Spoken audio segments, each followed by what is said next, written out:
Hello and welcome to the West Ham fan phone in. My name's Nicky Hawkins, and it's your turn to bring up the subjects with me. We're going to choose a subject straight away, and it's your chance to get involved in the stream. We've got fan phone ins, all right.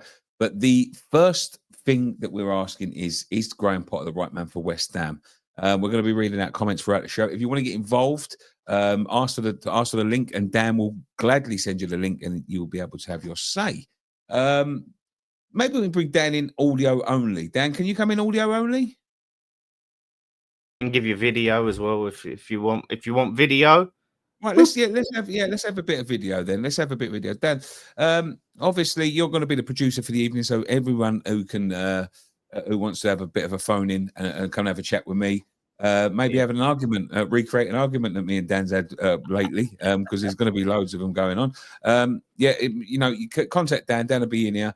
So Dan, who have we got first, and what does he want to talk about? Right.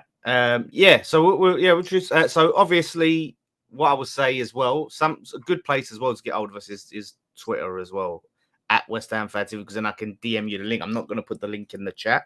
So if you want to follow at West Ham Fan TV, send us a DM. I'll send you the link. But first of all, we've got Avram here, so I will remove myself and I will add in Avram, and we'll talk about. Hello, Avram.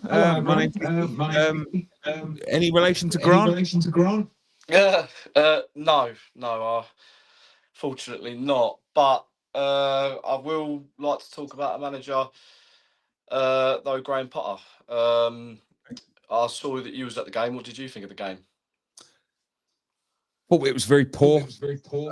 Avram, can I ask you to just turn your speakers down a little bit? I'm getting a little bit of feedback. Yeah. You check Avram. There's a thing in your settings called echo cancellation, and that usually removes it. If you go settings, audio, and there's a checkbox called echo cancellation, that should sort it. There we go. Avram's going. What did I think? Let me just answer the question quickly. Avram said, "What did I think about the game on Saturday? I thought it was very poor. I thought the first half was a lot of nothing, and I don't think they came out exactly how we planned them to come out.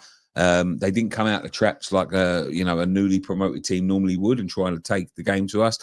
They sat and bided their time, and over the time." And the way we set up and the team Potter played, we really just played right into their hands because they was just waiting for time to pick us off. And when they picked us off, they absolutely destroyed us. And there was no chance of ever coming back. We ran out of ideas very quickly. It became quite evident that we was reliant on one side. It became quite evident that we was relying on one player. Very lack of creativity in the midfield. I think the defence at sometimes was sixes and sevens. I didn't think the attack was getting beyond the last man or leaving a man on the last man. A lot of huff and puff and no blow. Avram, that's what I would say. Is that better, Nicky, for you? Yes, mate. Yeah, that's perfect. Yeah. Sorry. So start with the lineup. I thought the lineup was kind of. I don't know why he's playing Guido Rodriguez rather than Alvarez, especially when we think he's going out the door. I think that again 5 at the back against Sunderland, the newly promoted side, that straight away tells me that we're giving them too much respect. I'd like to see a flat back 4, and I just thought that first half when I came in, I thought to myself, right, well we controlled the game. Like, let's just put it that way. We controlled the game with a few nice passing moves. We had a few good chances. I know Diouf got cleared off the line by the defender.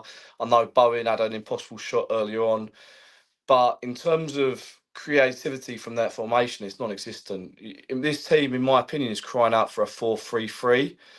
And that way you can get wingers, not wing backs, wingers into that team, which Fulkrug, he had no service. We were on about a big F in German, but where's the big F in German's balls in the box? I just thought the formation, to be fair, was poor. I thought team selection was poor. There wasn't enough intensity throughout that game. There wasn't enough pass and moving, and defensively we were very, very static.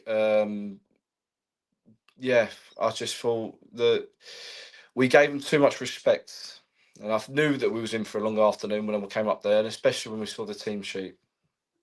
Yeah, I was the same. I couldn't understand the picking of Rodriguez. I really couldn't get my head around that, especially seeing as we've been playing Potts all through pre-season, seemingly, and we're just trying to bed him in. Apparently, we're getting rid of Rodriguez, and then not only him, but Irving come on in the second half to try and save us as well. And I just don't understand the substitutes. I've got to say, and you tell me what you think. I think after that result and the way we chose him, I know that there's problems with the board, and a lot of fingers should be pointing towards the board, and rightly so, and it should be for the last 10, 15 years. And this is the thing that some people don't understand, is when things go wrong, people think we can't point at the ball. Of course we can point at the ball, because at the end of the day, it's, it falls down to them. But you've got to start questioning the manager's ability to pick a team if he's picking players that, are not going to be here. It doesn't make any sense to me.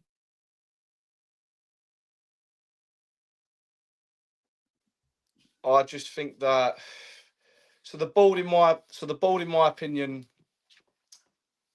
you see it with other teams. So every year we are having to start again, rebuild, start again, rebuild. Now that's because obviously the manager doesn't, they pick. I won't go on about it, but we all know what we think of Karen Brady and David Sullivan in terms of picking managers. They like to go for freebies. But if you look at every other, most teams in the Premier League, right, they have a director of football. Now, the director of football will choose his philosophy of the team, okay? So should the manager, like Graham Potter, not get the most out of the team, they can go to the director of football, who is a constant, and pick a manager suited to the players. Now, it's easier to change a manager, right? Or it's certainly less... it's more financially viable to change the manager than it is the old flipping team every year. And, when people wonder why, we're in the shtuck financially, it's because we're having to sell all our players and buy and back a new manager pretty much, every 12 to 18 months now. And it's not sustainable. Yeah. No, I totally agree, mate. There's a couple of comments here. Alex Chapman says, let's have turn on Graham Potter and give Sullivan yet another free pass. No one's ever give Sullivan a free pass, and we certainly haven't given Sullivan a free pass on this channel. Of course, Sullivan is the crux of it, but at the end of the day, and this, I know there's petitions going around, and I know we've got a couple of people coming up in a minute. We can't get rid of David Sullivan, whether you like to fucking say we can or not. We cannot get rid of him. It's going to take a long, long time to get rid of him. But you've got to start saying, no one's turning on Graham Potter. Obviously, we all want Graham Potter to to succeed, but you've got to start questioning him with the team selection. I'm sorry, but you have, with what he had available. For me, that wasn't the best lineup. It wasn't. You agree? Yeah, no, completely agree. And as much as you're right, we do need to point the finger at David Sullivan. We do need to get that man out, because he ultimately chose the manager. Whether we say it was Karen Brady or David Sullivan, the ball chose the manager. Mm-hmm. Going on to Graham Potter though, you're completely right, Nicky. Like, he did not set us up in a way to win against Sunderland, and even with Potts in that midfield, I still think we would have lost that game, purely and simply for the fact that we did not play the correct formation to get the most out of those players. Yeah, and that it's just, I think that this should we. I think Gio and Gonzo pointed out on another video, but they said we've got 2 weeks to make some signings, otherwise we will get relegated. We will go down.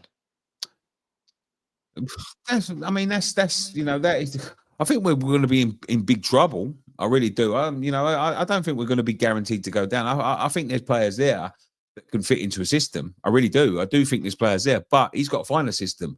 I'm more worried about the manager picking the players that fit the system. There is no there is no rhyme or reason for playing 5 at the back against Sunderland. Like, you know, we should be going into them games confident. There's no rhyme or reason to picking the 2 slowest midfielders that, you know, we've all said time and time again should not be paired together because they don't work.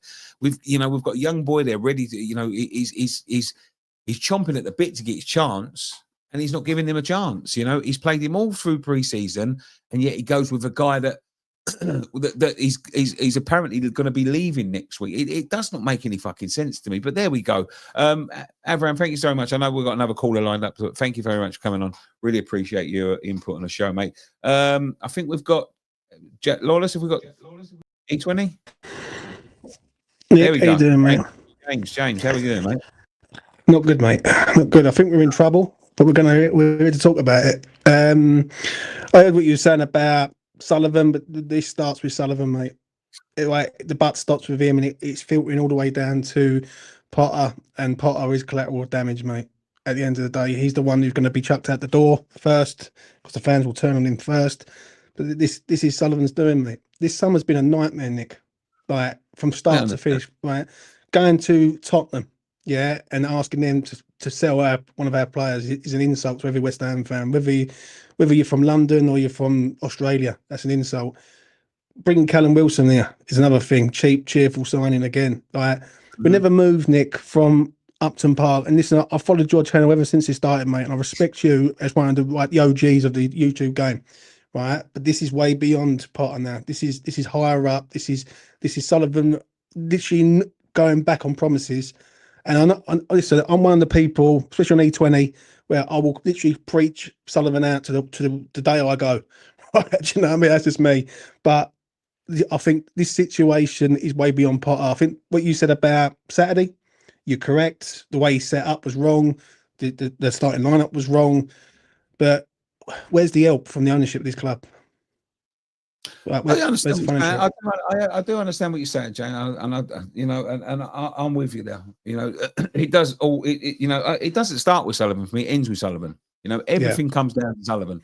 You know, it will come down to Sullivan and Brady and Gold before he passed, unfortunately. But everything from every decision that they've ever made for this football club, I felt has been to suit them and not to suit the fan base. And they've dressed it up and they've lied through their teeth, in my opinion. To get us to go to the stadium first of all, and I honestly do think it's got a little bit worse in terms of, you know, the way, you know, me and Dan have an argument the other night about, you know, who was in control of the thing, and I think he did give Styling control for a season, for a transfer window, and I think he started panicking because he started spending more money than he wanted to spend, and I think he immediately took back control of it. So, you know, it does all end with Sullivan, and Sullivan, you know, until the day Sullivan goes. But you have got to start to question. You know, I've heard a rumor, James, and this is just a rumor, and I'm not going to put anyone's name to it, anything like that. I heard a rumor from a very good source that Potter had trained a certain way all week, and then something happened on the Saturday morning, and he changed it, and it completely knocked the team out, and they did not have a clue. And I think when I look at the game and the way that we performed and the performances we put in, and the players that he changed for, you know, to suit this system. There was one point where we didn't know he was taking the fucking corner. So that rumor, that can't be a million miles away from me. You know, we didn't even look set up. We didn't even look like we knew, you know, who was taking the set pieces, who was meant to be doing his job. And that's got to come down to the manager. Look, we can all sit here and slag off Sullivan, right? But, and I want Potter to succeed. I really do. I really want Potter to succeed. I think Potter's got something if he can get the players he wants. He's going to have a fucking difficult job getting them off that wolf. That's for fucking sure. Yeah. You know, if he can get some play, but he's got to use at the moment, and this is his job, whether he likes it or not. Yeah. He's got the players there that he's got right now. Right. And that's what he's got to work with. He knew the situation. He may not have knew the situation what it was going to be in after the summer, but in terms of the midfield and the way the midfield play, he knew what we was walking into because he'd had them for 6 months the year before. Yeah. If he really needed that midfielder, right, go and get one. Go and get one before you get a fucking goalkeeper. Go and get one before you go and get a left back, because we had Emerson and we had Areola. No matter what you think about it. Yeah, but wouldn't you say that this summer we've struggled to sell players, and there's been moments this summer? Yeah, because who are the shit? Yeah, I know. And that's the honest truth. They are an aging load of fucking pile of shit. They're a load of old decrepit players that no one would ever pay for. That's why we're struggling to sell them, and they're on big wages because the people that was behind the scenes at the time, they thought they was building something, and they built. Even players like Bowen and Paquetá, they're getting on now. There was 24, 25 when they come, and they're 28, 29 now. We're not a young team in terms of the starting lineup. What we've got out there, there was about 3 or 4 players that are under the age of 30. That's poor for a Premier League team. So, what's the solution, Nick, for you? Well, I think he needs to start picking what's in front of him, and stop giving chances to people that he wants to shift out the door. I don't know what he was trying to achieve. People say I'd put him in the shop window. I don't see how, a week losing 3-0 against Sunderland, he's gonna put him in the shop window. I really don't. We need to be picking a team. Potts needs to play. We have not got anyone else with any legs. We see the kid in midweek, Kante. Give him a go. It can't be any fucking worse than what we've got. I agree with you about Potts. I do. I'm with you all the way to the bank on that one. I just feel that he hasn't been fully backed yet in this window, and he needs his players. We're asking Graham Potter to sort of take over a team that has got 2 other managers' players, like Julian Lopetegui and David Moyes, and this is the problem. Like it goes way down the line.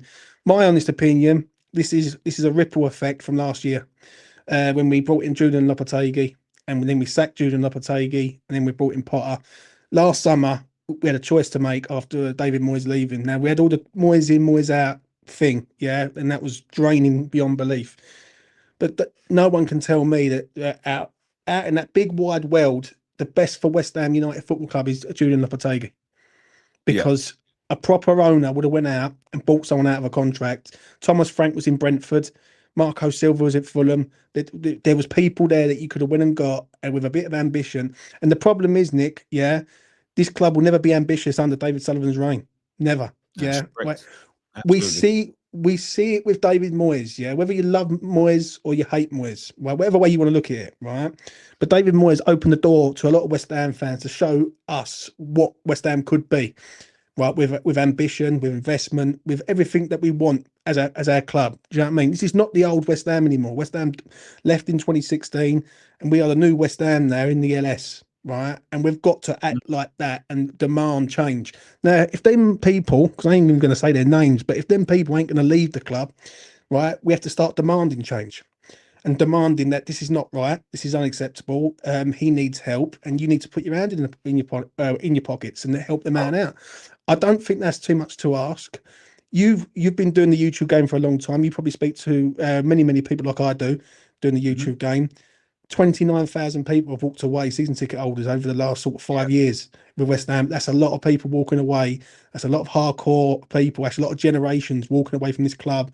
That's not a coincidence, mate. Like this is scaling at a rate that one day people will be walking into the LS to watch a game of football and not supporting West Ham, and that is quite frightening to see, Nick. Like this is a deeper issue for me.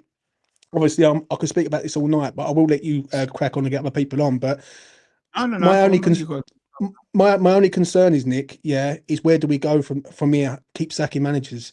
Like, I get what you're saying about on the pitch with Potter, because you're right, and I'm 100% with you on that, mate. But there's people saying we need to get him out now before it's too late. I think the attention needs to be turned to the ownership of this club and saying, right, you've put us in this gaff. You've been there 10 years, right? We demand to be successful. And I don't think that's too much to ask, Nick. Like, we're not, one thing with West Ham fans, and you know this, is we don't demand the world. But what we want to see is passion, commitment, loyalty, and pride for the shirt, right? And giving it 150%. That's all we ask for. And if we can do something, then great. I don't think we're asking for too much, if I'm being honest. No. Again, fans across the country call us the most deluded on the planet. which I find very, very. I don't demand to win anything. You know, I was so happy to win the Conference League trophy, but the issue is that, you know, this is not what we was promised when we agreed. Well, we didn't agree, but we left our home. This is not what we was promised. You know, you can go back. There's videos on record. World-class stadium, world-class team. This is far from a world-class team. I mean, it's got to be up there with the worst in the Premier League at the moment in terms of personnel that we've got all over the pitch. We haven't got a proper striker. All right, we've got Fulkrug, but he's an aging striker. But in terms of like a different option, you know, you look at Aston Villa, they've got 3 different options in what they want to put up front. You know, we're playing wingers as forwards, and we always have. You know, the defence look rocky as fuck, to be quite honest with you. Absolutely, you know, chalk and cheese in what they're trying to put in there and what they're trying to achieve. The midfield's slow, and we haven't got any invention at the moment. Paquetá's poor, and you know it has got to have a big overhaul. I don't know what the directions that they're trying to, you know, and you know, we look at the losses of people like Ben Rama and Fornals, and although we thought they was good at the time, and we signed better players in terms of like on paper, you know, we signed like the likes of Paquetá and Kudus. Kudus is no longer with us, and Paquetá is not performing. So we have to, there has, you know, and that is the issue. You know, what has he sold Kudus for? What has he replaced him with? I can't see anything at the moment. No, he's replacing with a left back and a goalkeeper, which is fucking madness, in my opinion. But is that Potter, or is that Sullivan holding back on the cash flow, or is it a case that there is no cash flow? Because obviously we see the accounts the other day out on sort of X, and even Kieran Maguire come out and said what is going on at West Ham United. Like, this is, they've got money. Yeah, they've got money. It's you know. And I said this the other day that, you know, and this will always be the ownership's problem. They'll always look for an excuse not to spend money. And PSR is a very convenient excuse to turn around and say, because it's not a lot of people understand it. You know, there's not a lot of people understand it. And they can turn around and go, we can't spend any more money because this. Look what happened to Nottingham. And apparently we're nowhere near that. Nowhere near it. And they'll always use it as an excuse not to spend money. If you look at the likes of Nottingham Forest, and even, I know Leicester didn't really, but Nottingham Forest especially, you know, they've took that on the chin and they've just said, well, you know, we might as well now fucking go and use it to our advantage, because now we can spend, and now we can look at the players they're signing. They've been in the Premier League for 4 seasons. This is their 4th season in the Premier League. Look at the players that they are signing. They are unbelievable. It's like chalk and cheese. We are scraping around the bottom of the barrel, meant to be the 12th richest club in the world and the 8th richest club in the Premier League. We're scraping around the bottom of the barrel, and they're signing players like McAtee. But doesn't that go back to, though, Nick? Right? Doesn't that go back to the ownership, though? Because when you look at Nottingham Forest, his owner, he's not having no prisoners. Like, he said exactly what he was going to do, and I think ambition is a key word, right? When I look at our ownership, they are content about staying in the Premier League. If West Ham finish that's all they want. If they finish 17th every year, they'll be happy with that, as long as they're in the Premier League. Whereas the Nottingham Forest owner had a plan. He's followed the plan out. He's bent rules, right? Fair enough. It is what it is. But he's got to Forest into a position now where they're a top 10 side. I think West Ham United with 66,000 week in, week out, with the fan base the size of ours, with the away following and a loyal way of following that go up and down the land, all over Europe and around the world with this club, right? I feel West Ham should be a top 10 side, and I don't think that's being unrealistic. Like, I'm not like asking for us to win a trophy every year. I'm just asking us to finish in the top 10 and be a progressive side. I don't believe we can do that with this ownership, mate. And I think what it is with the Potter situation currently right now, I'm starting to see the people turning their attention to Potter, which is a bit of a problem, because you start looking at Potter, you're taking your eyes off Sullivan, and then Sullivan chucks another one under the bus. Like, he's very good at this, David Sullivan, right? I've been monitoring it. Yeah, it's the bait and switch move that they do in transfers. It's the bait and switch move that they do on managers. Yeah, they focus all your sort of concentration on the manager. The manager's not performing, and then basically he gets a pass because all the heat comes off of him. For me, but okay, James, let me ask you this then before I let you go. Yeah, you say that right about Potter, right? So if that is the case with Potter and they're going to chuck him under, why not come out and say, this is not my fault. This is the owner. And why not walk away? Why is he sitting there? I think he's got a reputation to keep, though, Nick, isn't he? Like, I understand what you're saying. I think you'd be better off as a manager turning around and telling the fucking truth. You know what I mean? Because if he's trying to chuck him under the bus, so why doesn't he turn around and say, you know, I want to sign this player. He wants to give me this player. I can't work here anymore. Like, walk away. I think it's. How can I put it? I think he's got a duty of care to West Ham because he's the manager of West Ham. I think also, like, with anything that you want to try and be successful at a club, you don't really want to be walking out of a club after 8 months or 6 months or whatever it is. So I can understand what you're saying on that. I just feel on this situation is his hands are very much tied. This break clause in the contracts is going to come back to haunt us and all, because this is where I don't think Sullivan's going to sack him at all. So this could go really, really bad, and Sullivan's going to say, well, I ain't going to sack him because if he finishes 17th next year, I've got a break clause, I can let him go. And that's the scary thing about this year. I am worried about this year. I've never been more worried about a Premier League season since probably 2003 when we went down. Obviously, we went down before then in 2011, but it was awful. But you've seen it, Nick. We went down in 2003 with a much better squad than this. And if we don't sort ourselves out and sign some players and literally get these players kicking into gear, we're going to have a fight on our hands to stay in the league this year. I think Burnley will go, and I think there's 2 other spaces up on offer. And as long as it ain't us, I'll be over the moon with that. I'll be honest. No worries, James. Thank you so much for you. Before I get Leon on, I want to take some of these comments, but thank you so much for joining us. No worries, mate. Appreciated. Let me get some comments here. This is an interesting one that I've got here, which says the fans slag off the board, but let me just move the camera. Sorry. The fans slag off the ball, but still buy season tickets and don't boycott the stadium. If you don't do anything about that, don't complain. Now, I completely understand what you're saying, and there's obviously people that have boycotted, but where are they now? You know, in terms of, and I'm not saying fucking don't do what you think is right, but where are they? I've been going all my life. I've been going West Ham all my life. It's been shit and it's been good, but mostly shit, right? My support will never wane for this club. I enjoy going to the football. It's not just about the football, but it's about the socials that I get, the people that I see there, you know, the away trips that I go to. I'm not going to give that all up just because David Sullivan's in charge. And I know there's people that are. And obviously, I've got a vested interest, and I like to speak to fans. I think if I stopped going to the stadium and I didn't speak to the actual fans, I think I'm not trying to big myself up there, but we're losing the voice there. We're losing the fans, the voice of the fans, of the people that are going to be telling you the truth, you know, and you know, I can't do that. I'm not giving up my season ticket, so some prick can go and sit in it that never supported West Ham and take his family there. You know, I support West Ham. I don't support David Sullivan. I don't agree with what's going on there, but in terms of that is still my football club. And if I want to go and invest and spend my money to watch my football club, regardless, you know, that is who I support, and that they will get my support, you know, come rain or shine. I don't give a shit about the stadium. You know, people asked me the other day why I buy the shirts, because I like to wear the hammers on my heart. That's it, you know.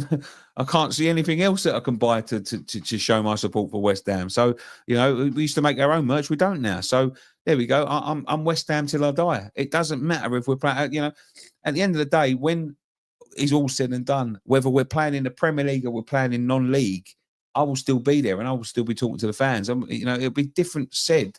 You know, we can't all just give up our season tickets because the club will fucking die. The club will die, you know, and I'm sorry, but I'm not willing to give it up and let the club die. But there we go. Leon. There we go. Lawless is in the background. Talk to me, my friend. How you doing, mate? Long time. How you doing, mate? I see you a couple of months ago. Lost a lot of weight. Yeah, 7 stone, mate. Yeah, 7 stone. Well, yeah, I've done. When I done a video for my best mate that died, and the club put it. I looked back at myself and I was a mess. So I've looked back at videos, mate. We've all been a mess. Yeah, but when it was going out to every West Ham fan across social media, so I looked like a mess. I was like, well, yeah, let's turn it around. So yeah, mate. I just wanted to talk to you because I'm going to dig myself a little bit of a hole here, but I don't give a shit no more, Nick. Right? No, Yes, no, I've got contacts in the club. Yes, I'm taking my coaching badge at West Ham. Yes, I know things that are going on. Things I'm hearing is he wants to play free at the back because he doesn't think the holding midfielders that we've got are not good enough to hold and defend and pass forward. That's the first thing I've heard. Second thing, he wants to play 3-4-3, but he feels that he can't play 3-4-3 because he hasn't got a left winger. And he didn't think Kudus could play left wing. So you got Guilherme, but he won't give him a chance. And then you got the other scenario is that today that we've agreed to sell Alvarez, but on loan to Fenerbahce, which doesn't make crazy. sense when we need the money. And then Antonio is playing for the under-21s tonight, which I can't get my head round. Like, just give him a contract because he would have done more on Saturday what Callum Wilson done for the 10, 15 minutes he was on. As much as I respect Mickey, I think it was the right time to let Mick go because of what's gone on, because we don't know what's going to happen. You know, he's injured. He's injured at the moment, so we've got to move on from that. But going back to what James was saying, I'm at that point. Yes, I've known the owners. I'm not going to sit here and deny it. I have known them. I don't speak to them now, but I have known the owners. They are never going to sell this club, Nick. I don't care. We can sing and dance all we want. They're not going to sell. That club is being passed on to them two boys. So we've got to live with it. Unfortunately, as fans, we've got no choice. You know, what you were just saying there, buying shirts and stuff like that. We do that. You know, I've got a step kid. I buy all these kids. I go up and down the country. I see you in most games. And unfortunately, we're West Ham until we die. And Sullivan, all the Sullivans will be there until we've gone because it's all going to be passed down. Now, the problem you've got, and it's clearly quite obvious what he's trying to do, he's not pumping money in. He's just going to use the money like the Glaziers and just keep using the money what we generate. So Yeah.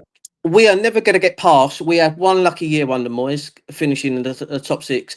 We ain't going to achieve that unless we turn our revenue over. And we are big. We're not Man United's, and we ain't going to turn over 200-400 millions a year. So unfortunately, we've got to sort of live with it because we ain't going to go any further than we are. It doesn't matter who we've got in charge because of PSR now. Are we going to compete with the Cities and Chelsea's? No, we ain't, because yes, they've got loopholes on what they're doing, but unless we've got someone who's coming in who's got billions behind them and who's willing to do what they're doing, selling the porter cabins for 100 million and the women's teams off and stuff like that, I don't think. As far as I look at it, is Sullivan hasn't got the balls to do that because he's scared of the backlash. You know, I was brought into the club because I was told I was putting too much out on social media when I first joined. It was just shut me up, you know. And I know that they've done that, and I'm the same as you. I will speak out. I don't care. You know, I've been going since '92, over 2,000 games, and I love this club to death. You know, you can see behind me. I've got Noble shirts. I've got the final. Well, we've been all over the country and the world. Unfortunately, at the moment, I'm looking at it. I just laugh now because I turned off on Saturday. What's the point? Because as I said, I've been watching Freddie Potts for a long, long time, right? And the problem you've got now is that he's trying to play Freddie in a position that, because he doesn't believe we haven't got anyone else to play in there, and Rodriguez and Alvarez. You know, you got Emerson doing what he's doing, and he's been left out the squad completely, which I totally agree in.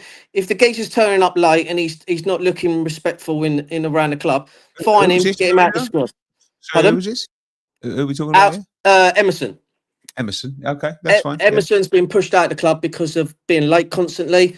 You know, you got the geezer at Tottenham's doing the same, and Thomas Frank's doing the same. And I totally agree on that. If you've got a player that's not respecting what the manager wants, sideline him. And you know, and he's had problems with Alvarez, and he's causing problems. yeah, don't play him. It's quite obvious he's never playing again for West Ham.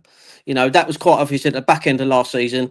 He come on against Man United just to shore things up. But we've got a player there. You know, you don't go and be the captain of Mexico and win the Gold Cup for nothing. But unfortunately, if you've got a player who doesn't want to turn up on time and then sit and sulk and cause problems, then yeah, you get him out of the squad. But then you've got another argument. You've got Rodriguez, which there's something in that player. You don't go and win the World Cup if you're not a decent player. There's something in him. Unfortunately, you're not getting out of West Ham because of the way we play. You know, Yeah. I've always said this for a long time. If you put Nafaguer in Manchester City, he will become one of the best defenders in the world because he loves a diagonal long pass. And at Man City, you've got time on the ball to play at the back and play them and spring them balls around all day long, and he would look world class. But unfortunately, you know, I always remember speaking to Anton Ferdinand, and he said the biggest thing that Rio ever done was going to QPR, because all his life he had, apart from when he left us, he could just sit back, control the ball and play with the ball.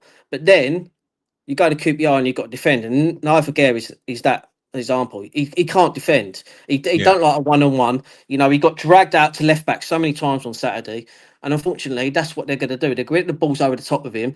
And because Diouf is where he's playing, that ball's going over the top of him every time. So they're going to pinpoint it all the time. I think the worrying thing about Saturday is that this ain't a team that have been in the Premier League. They've not looked at, you know, they've got nothing apart from last season and the season before that to look back at and think, this is how they've played. They're playing us fresh. This is the first time they're playing us for a while. And Nick, did you watch them in the semi-finals against Coventry? They was awful. Yeah, I know. And they worked us out, mate. And they worked us out based on what we've done last year. And that for me has got to be an manager issue. If you can't sort something out, you know, and we're playing the same way as we did last year, and the newly promoted team can work you out from minute 1 to minute 90, you're fucked, to be quite honest with you. You're fucked. Because the teams that have already played you twice. Yeah. And they're going to work you out from minute 1 as well. So but if you notice since Potter's coming in, and it was under Loppy as well, to be fair, and to be fair, a little bit with Moyes, we don't press. Our pressing is so fucking poor. It's unbelievable. But what I don't get, Nick, is talk to all the kids from the age of 16. You go and watch Dave's at the 21s tonight, right? You go and watch the 21s under Robbo. They press, and they really press, right? Yeah. The difference between our 23s to our first team is chalk and cheese. It's like, if you go under Fergie, he made sure that every side played exactly the same way from the 18s up to the first team. Now, you go and put our 21s against our first team and watch our press, we'll get smashed. The first team will get smashed. Yeah. And that's the difference. If you've not all pulling under one umbrella, and unfortunately, the youth is being pulled under one umbrella, and that's Mark Noble. Yeah. And unless Nobes is never going to go into the first team, we all know that. You know, he's said multiple times that he's never going to be a coach. So that's fine. But the problem you've got with that, if he's pushing the youth the way that they're playing, then someone's got to say, right, well, if Nobes doing that, someone's got to do that for the first team, and he's got to push it from that side, and it's not happening. It's not happening. And then Potter's trying to do his things. Unfortunately, Potter's in a no-win situation. You've got no chance. Absolutely no chance. It's going to come to 2 weeks' time. I'll say the same thing as I said to E20. Why don't he just walk away then? I think 2 reasons. One, because the payout, and secondly, because of what happened to Chelsea, he wants to sort of stick 2 fingers up to the footballing world. And unfortunately, because he's for me at the moment, the decisions he's making, he's embarrassing himself. It is, but I also do you not think as well, Nick, playing that team on Saturday, I think he was chucking a few players under the bus, going, right, I'm getting these out because I don't want them. You know, why play Rodriguez? He didn't. Potsy is played all them games, and what I've heard, the reason he's not playing Potsy because he can't work out if he's a holding or he's a box-to-box midfielder. Well, if that's the case, play him there. Yeah, we need both. So it doesn't matter whether he's one or the other. They're the two positions that we desperately need. So put him in. He can't do any worse. I don't see the point in him chucking people under the bus because they've already fucking been dragging along by the bus. You know, nobody's going to sit there and turn around and say Guido Rodriguez deserves to start in his team. And I think at the moment as well, a lot of people wouldn't say James Ward-Prowse deserves to start in his team. You know, I know he's having trouble with Alvarez. I know Alvarez is going to leave. He better get some fucking good money for him because if we're selling him for a loss, I think it's you know. Bearing in mind he can play centre back, and our centre backs are fucking awful. Yeah.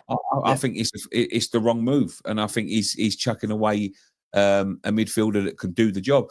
I'd have preferred Souček in and over Rodriguez on Saturday. You need a box-to-box midfielder. You need a Souček in that team.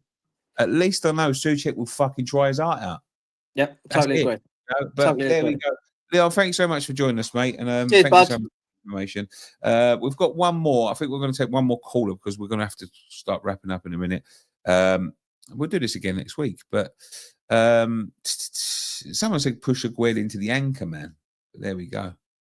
I don't know about that. I don't know whether he's good enough. Hammers Football. What's your name, mate? Sorry, Tony. What do you want to say, mate? I mean, going with the Potter situation.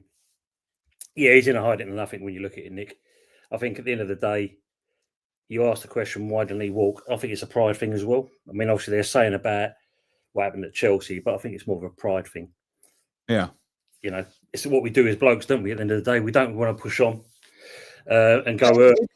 If you've gone in there to do a job and you've gone in under false pretenses, I don't think it's a bloke thing to turn around and go, do you know what? You're not giving me the fucking talk. If I went into work and they said to me, let's say, for instance, I was a carpenter, right?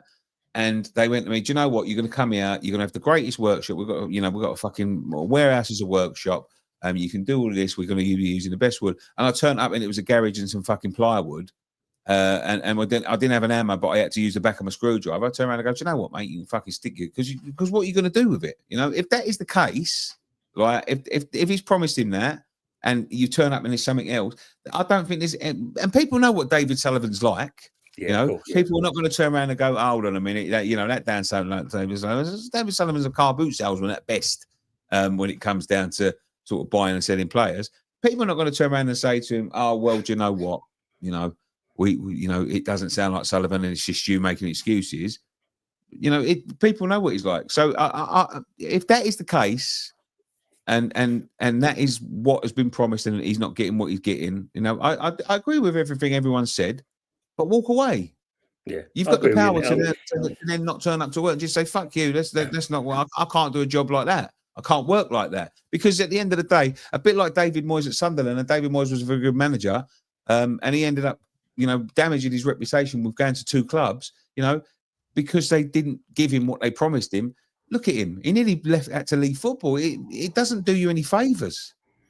I agree on that. I mean, at the end of the day, it'll set you back. I mean, look at Chelsea. It aged him when he was there. So if you're not getting the tools, and as you said, we know what Sullivan's like. If he ain't going to be backed, then you're on a no-brainer. You've got to walk away. I agree on that wholeheartedly, because it's not going to get any better at this moment. And I mean, the 1st of September is coming up.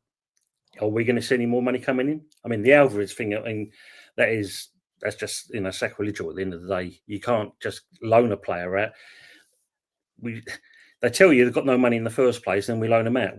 It don't make sense. It doesn't make any sense to me. And we've done it with so many of them. Vlasic, we've done it with Maxwell Cornet, and now we're stuck with him. We've done it with Nayef Aguerd, now we're stuck with him. We loan so many, we buy players for so much money, and we loan them out for fucking a season or two for basically fuck all. I don't understand it.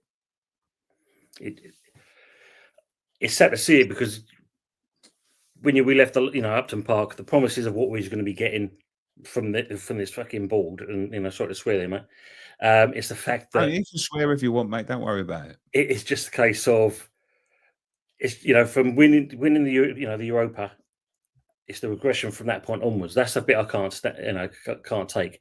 We should be moving on from that point onwards. We should be in the top half, top 6 if we're the very best, if we're lucky to do that. But basically, this chairman thought, hello, this is not right. I didn't expect us to get there, so I'm going to do my very best to basically turn the screw the other way. And for us fans, mate, it's just painful, absolutely painful. It is painful, mate. What's the answer? I'd love to see a new person come in and take charge of the club, move it forward. Someone's got a bit more ambition, a bit more drive. You know, basically someone that understands the West Ham fans and what they want, what the club's all about. At this point, would you take Saudi ownership or something like that? Something like what Newcastle got? I think if you look at it, if it changes, gets him out of the club and basically turns our fortunes around, you've got to say yes, Nick. It's a no-brainer for me. Even though it would be more of a business, you know, I know, you know, it's not really a fucking business under Sullivan because he keeps on doing everything to damage his business, but it will be run more like a business and you know, a you know, I'm not going to say tourist club because I don't think we'll ever be that, you know, at the core, like, you know, like the likes of Chelsea and Man City, but, you know, an attraction rather than, you know, that old East End community club that we should be. You see the pitch behind me, Nick. We left that there. All the things you're talking about, we left it there. And we came to the London Stadium and putting London underneath that badge, that tells you straight away where we was going.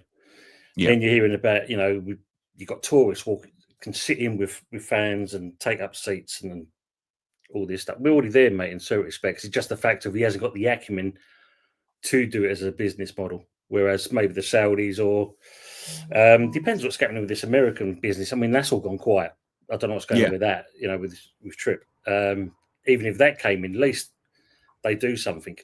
This bloke is not doing anything at all with us, apart from making us lose our air. I mean, obviously me and you can't talk, but you know what I mean? It's one of those. Yeah. No, I agree, mate. Thank you so much for your call. I'm going to have to start wrapping up now because it's been 45 minutes and that is our time limit for the night. But well, thank you so much. I really appreciate it. It's good to see you. Don't you recognise me?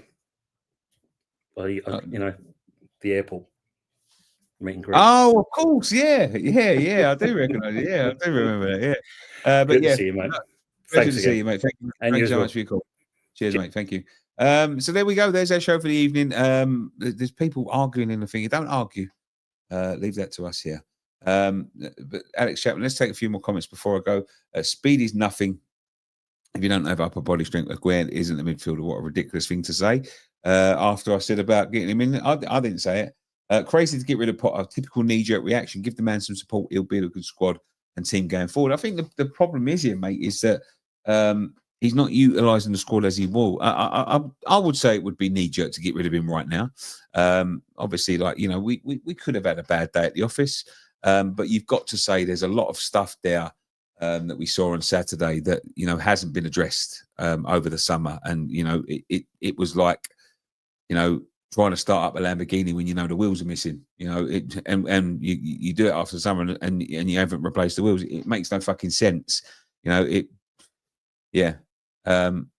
So there we go. But thank you so much for joining us on this fan call, and we'll be doing it again next week. We'll probably do it on, what's the day today? Monday, Tuesday. It's Monday today. We'll probably do it Monday after every game, unless it's a game on a Sunday, and then we'll do it on a Tuesday. But there we go. Thank you so much for joining us. Get your comments in. Comment on everything that we've spoke about. Give us some suggestions on what you want to see next week in the comment section down below. And if you want to get involved in the show next week, give Lawless a tweet. But there we go. Thank you very much. One thing left for us to say: go on, your hands.